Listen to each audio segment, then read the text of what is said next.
નમસ્કાર ખેડૂત મિત્રો, સિગ્મા ક્રોપ સાયન્સની ટીમ આજે ફરી એકવાર આવી પહોંચી છે ગામ કુવારદ, તાલુકો શંકેશ્વર અને જિલ્લો પાટણ એ ગામની અંદર. અને ગામની અંદર આજે આપણે એવા વ્યક્તિને મુલાકાત કરવા જઈ રહ્યા છે જેમનું નામ છે મહાદેવસિંહ જાદવ. અને સાથે સાથે આપણા હારીજના જય ભવાની એગ્રો સેન્ટર એમના અધિકૃત વિક્રેતા રણછોડભાઈ પણ આપણી સાથે છે. આજે ખરેખર ઓર્ગેનિક ફાર્મિંગ, ખેતીને ઓર્ગેનિક તરફ લઈ જવું, જમીન બચાવવી, એના માટે સેન્ટ્રલ ગવર્મેન્ટ, સ્ટેટ ગવર્મેન્ટ અને સિગ્મા કંપની જેવા ઘણા બધા વ્યક્તિઓ ખેડૂતોને પ્રોત્સાહન આપતા હોય છે કે જમીન બચાવવી હોય તો શું કરવું જોઈએ. પણ એ બધી પ્રશ્નો જ્યારે ખેડૂતો સામે રજૂ કરીએ તો લોકોની અંદર બીક હોય કે ઓર્ગેનિકથી ખેતી ના થાય, કદાચ ખાતર વગર અમારી જમીન ના પાકે, આવા બધા પ્રશ્નો લોકોના મનમાં હોય. અને કદાચ ઓર્ગેનિક કરવા જઈએ તો ખેડૂત પાછળ પડે, ઉત્પાદન નહીં આવે, ખેડૂતને ખેતી છોડવી પડે, આવા બધા જે પ્રશ્નો છે. આનો એક એક્ઝામ્પલ આપણી સામે આજે છે. મહાદેવજી આપણી સાથે છે, તો એમને શું કર્યું છે છેલ્લા 2-3 વર્ષથી, એમની પણ પરિસ્થિતિ આવી જ હતી. શું એમને ઓર્ગેનિક ખેતી કરવા માટે કઈથી પ્રોત્સાહન મળ્યો, અને ખરેખર આજે જે ફાર્મમાં આપણે ઊભા છે, નીચે ચણા છે, બાજુમાં ખારીકના પ્લાન્ટ છે, બાજુની અંદર તમે જમરૂદ છે, લસણ છે, ડુંગળી છે, આવા વિવિધ પ્રકારના ઇન્ટરક્રોપિંગ જે કહેવાય, આજુબાજુની અંદર ચના સિવાય તો કશું થતું જ નથી. અને કદાચ ડીએપી કે યુરિયા ખાતર નાખવા સિવાય આજુબાજુના લોકોની પરિસ્થિતિ એવી છે કે એ માનતા પણ નથી. પણ આ જ ગામની અંદર એવા એક ખેડૂતને કઈથી પ્રોત્સાહન મળ્યું, તો એ બધી વસ્તુઓને આપણે આજે વિચારવા માટે આજે મહાદેવજીને જ પૂછશું. તો મહાદેવજી નમસ્કાર. નમસ્કાર. ખરેખર તમે આજે અમે તમારા ફાર્મ પર આવ્યા અને જે વિવિધ ક્રોપ્સ જે જોયા એ ખરેખર અમે બહુ પ્રભાવિત થયા છે. તમને આ ઓર્ગેનિક ફાર્મિંગ કરવાની આ જે સંકલ્પના છે, આ તમને ક્યાંથી મળી, અને આ કરવાથી તમને કંઈક ફાયદો થયો કે નુકસાન થયું, એના બાબતે બધા ખેડૂત મિત્રોને. આ પ્રાકૃતિક કરવાથી મને બહુ ફાયદો થયો. હું 2021 થી પ્રાકૃતિક ખેતી કરું છું. કારણ કે હું આત્મા દ્વારા પ્રેરણા પ્રવાસમાં ગયો બધે, ત્યાં મેં જોયું કે પ્રાકૃતિક ખેતી કરવામાં થોડી તકલીફ તો પડશે પહેલા સ્ટાર્ટિંગમાં, બરાબર, પણ પાછળ પછી સારું રહેશે. કારણ કે હું પ્રાકૃતિક ખેતી ચાલુ કરી મેં, એટલે મારે 27 વીઘાની જમીન છે. આ પહેલા મારે 60 થી 70 હજાર રૂપિયાનો મારે ખર્ચો થતો, ડીએપી, યુરિયા, પેસ્ટિસાઇડમાં બધું, બરાબર. પછી 2 વર્ષ મારે ઉત્પાદન પણ ઓછું રહ્યું. હું આની અંદર 6-7 લાખ રૂપિયાની આવક પહેલા લેતો, ચીલા ચાલુ ખેતી કરતો, કપાની, એરંડાની.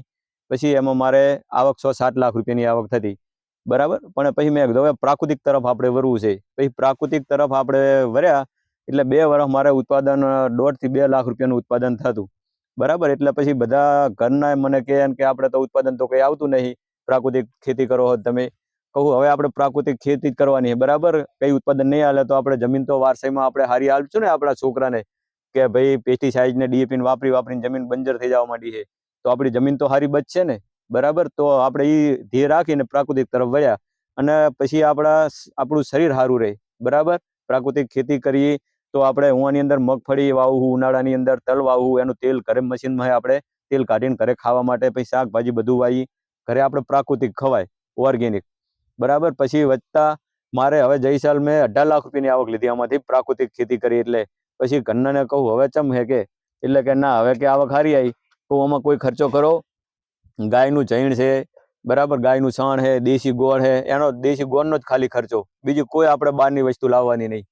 સાહેબ, તમે જે 18 લાખનું ઉત્પાદન લીધું, આટલા જ વિસ્તારમાંથી જન્મથી 2 વર્ષ પહેલા 1.5 લાખ આવતા? 1.5 લાખ આવતા એ આટલા મહિના જ. ઓકે, સરસ. અને જ્યારે પ્રાકૃતિક ખેતી કી, ડીએપી, યુરિયા ઓછો કર્યો, સુપીક સોઇલ જેવી વસ્તુ આપણાથી વાપરતા થયા, ત્યાર પછી કદાચ આજુબાજુ વાળા લોકો તમને શું કહેતા હતા કે જ્યારે આવક ઓછી આવતી ત્યારે માનસિક રૂપે લોકો અને ઘરના બધા મને કહેતા કે તું આ ખોટું કરે છે, પ્રાકૃતિક ના થાય, આપણે વ્યસન થઈ ગયું છે, કે દારૂડિયાને ચમ વ્યસન થઈ જાય દારૂનું, એવું આપણી જમીનને ડીએપી યુરિયાનું બંધન થઈ ગયું છે, એટલે ડીએપી યુરિયા આપણે હાલવું જ જોઈએ, બરાબર. કહું હું પ્રેરણા પ્રવાસમાં જવું બધે, અને આપણા રાષ્ટ્રપાલ હે એ ઢોલ વગાડીને કહે બિચારા કે હવે તમે પ્રાકૃતિક તરફ વળો, તમારી જમીન બંજર થવા માંડી છે, બરાબર. તમે પ્રાકૃતિક તરફ વળો તો ન કે આવનારા 10 વર્ષ તમારી ગામની અંદર ઘરે ઘરે એક કેન્સર નો કેસ હશે કે તમને આજે વેચાણ કરવામાં કોઈ તકલીફ થાય ખરી? પ્રાકૃતિક ના, વેચાણ કરવામાં મને કોઈ તકલીફ નહીં. હું મારો મૂલ્યવર્ધન કરીને મારો માલ જાતે જ વેચું, મારો સ્ટોલ નાખી દઉં, હું ગાડી લઈને બેસી જવું વેચવા, બરાબર. આપણે જે કચ્છની અંદર માધાપુર કરું ને, ત્યાં વેલજીભાઈ ભુડિયા છે, બરાબર. આવા હારા જે ખેડૂતો છે ને આપણે મુલાકાત લીધી ને એમના પ્રેરણાથી આપણે આ પ્રાકૃતિક તરફ વળ્યા. એ કે માદી ભેગે કોઈ શરમ નહીં રાખવાની કે આપણો માલ જાતે આપણે વેચશું ને તો જ આપણે પગભેર તો જ થાય ખેડૂત ધન્ય મૂલ્ય થશે. વર્ધન કરવાનું. પ્રાકૃતિક ખેતીમાં એના ભાવ કેવો ખેડૂતના મળે એમ?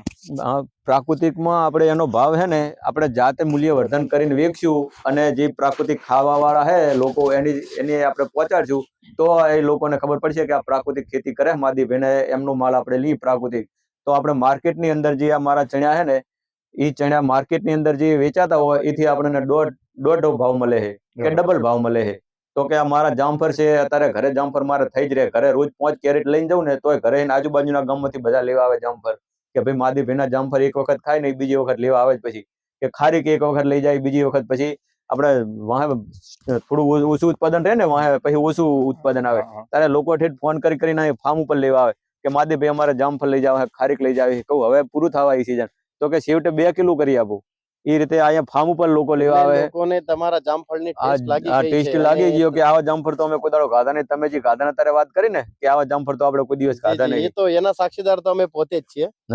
હા બીજું ખાલી મહાદેવજી એક બીજો પ્રશ્ન ખાલી એવો નાનકડો ના. કે કદાચ સુપિક સોઇલ જેવા કે આજે આપણે સુપિક સોઇલ ના વાપરેલા પ્લોટ જોઈને આવ્યા હા. તો ઓર્ગેનિક ફાર્મિંગ કરાય ખરી? ખાલી ખેડૂતોને એક ટૂંક લાઈનમાં શું કહેવા માંગશો કે ઓર્ગેનિક ફાર્મિંગ કરવી હોય તો ના. નુકસાન થાય નહીં? ના કોઈ એવું કઈ નુકસાન ના જરૂરી લાગે તમને કે ડીએપી કે યુરિયા નાખવાથી જ આપણું ફળ ઉત્પાદન આવે છે એવું કઈ જરૂરી થાય. ના ખરો? કોઈ જરૂરી નહીં. તો ખેડૂત મિત્રો, એક ખેડૂતનો અભિપ્રાય આપણે જોઈ શકીએ છીએ કે ખાતર માત્ર એક ઉપલબ્ધિ હતી, એની જરૂર તો છે જ, પણ તમારી જમીનમાં તમે આટલું બધું નાખેલું છે એને આટલું uptake વિઘે કરવા થેલી માટે નાખવાની જરૂર સુપિક સોઇલ નહીં. જેવી વસ્તુનો વપરાશ કરો અને જમીનને બચાવવું હોય, જેવા એમના શબ્દો હતા કે વારસાઈમાં આપવું હોય ધન દૌલત પૈસા એના કરતા સારી જમીન આપો તો કદાચ વારસાઈ આપણી સારી થશે અને બીજી વસ્તુ જે કેન્સરના જે રોગજન્ય જે અત્યારે ના. પેશન્ટ વધી રહ્યા છે વધી એ રહ્યા. કદાચ ઓછા થશે. રણછોડભાઈ, તમે આપણે ફિલ્ડ વિઝિટ કરી, તમારા જ ફાર્મર છે, તમારા એરિયાના પ્રગતિશીલ ફાર્મર છે અને ઘણા બધા ભુજથી વિઝિટર્સ તમારા ફિલ્ડ પર ગાડીઓ ભરી ભરીને ગાડીઓ તમારો ભરી ભરીને પ્લોટ જોવા આવતા છે. તમે શું કહેવા માંગશો? જે આ મહાદેવભાઈએ જે કામકાજ કર્યું પ્રાકૃતિક ખેતીમાં બહુ બેસ્ટ કામ કર્યું છે આ વિસ્તારમાં અને એમને મહેનત બહુ સખત મહેનત કરી અને આ 2 વર્ષમાં એમને ઘેર બેઠા પ્રાકૃતિક ખેતીમાં એમને ઉત્પાદન સારું મળ્યું. ઘેર બેઠા એમને લોકો લઈ જાય છે અને ઉત્પાદન સારું મળ્યું અને એમનું આપણે જોઈએ છીએ કે ખારેક છે, જમરૂક છે, જે જામફળ છે લોકોને બેસ્ટ લાગ્યા અને લોકો ઘેરથી એને લઈ જાય છે કે બહુ બહાર વેચવા જવાનું કંઈ જરૂર પડતી નથી અને એનું પ્રોફિટે અત્યારે પ્રાકૃતિક ખેતીમાં સરકારે જે આપ્યું છે બેસ્ટ અને એને પ્રોત્સાહન એના માટે કામકાજ સારું છે. લસણ ડુંગળી બધા લઈ જાય મારા બરાબર. એ 12 મહિના ચાલે ને એટલો સ્ટોક લોકો લઈ જ લે લસણ ડુંગળી. 12 મહિના મારું જ લસણ ને ડુંગળી વાપરે. આજુબાજુના બધા ગામ ઠેઠ ચાણસમાં સુધીથી અહીં લેવા આવે. ના, સરસ મહાદેવજી, હા. ખરેખર તમને આજે મળીને 12 મહિના સુધી લસણ મારું બગડતું નહીં. અમને પોતે આજે એવું થયું કે તમારો ઇન્ટરવ્યુ લેવા જેવું છે અને ખરેખર આવી આ એક તમારો જે વિડીયો આજની મુલાકાત જે છે ઘણા લોકો માટે એક પ્રોત્સાહન રૂપ લોકો હા. લેશે અને ડેફિનેટલી બધા ખેડૂત મિત્રોનું એમના માધ્યમથી આજે રિક્વેસ્ટ કરું છું, ખરેખર ઓર્ગેનિક પ્રાકૃતિક એના ઉપર તમે આગળ વધો. ડેફિનેટલી સુપિક સોઇલ જેવા વસ્તુઓ પર સિગ્મા ક્રોપ સાયન્સ જે તમને ઘડી વારંવાર જે કહેવા માંગે છે કે અળસિયા વધારો, જમીનને સુધારો, એ વસ્તુઓ પર તમારે આજે નહીં તો કાલે આવું જ પડશે. તો કાલ કરતા એની શરૂઆત મોડું આજે થઈ કરશો, જાય. મોડું થશે, એના કરતા હા. એની શરૂઆત આજથી કરો અને આજથી જમીન કરો. સુધારો. એના બદલ ખૂબ ખૂબ ધન્યવાદ. Thank you. મારો મોબાઈલ નંબર છે 97 272 82 137.